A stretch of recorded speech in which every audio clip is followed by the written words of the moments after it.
নমস্কার বন্ধুরা, আজ একটা অন্যরকম ভিডিও নিয়ে চলে এসেছি। গত 12 দিন আগে এক ঠাকুমা মারা যান। তার আজকে শ্রাদ্ধ, আজকে 13 দিন। তাই তার আত্মার শান্তি কামনায় যে আমাদের বাঙালি ঘরে রয়েছে যে শ্রাদ্ধের অনুষ্ঠান, সেই অনুষ্ঠানেই আমি গিয়েছিলাম। তা সমস্ত অনুষ্ঠান সুন্দরভাবে সম্পন্ন করা হয়।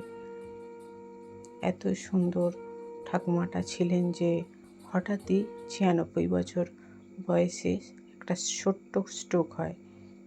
1 সপ্তাহ পর তিনি মারা যান। বয়সটা অনেক পেয়েছিলেন, হাঁটা চলাও করতেন, খুবই ভালো ছিলেন, একটুও কোনো অসুখ বলে ছিল না।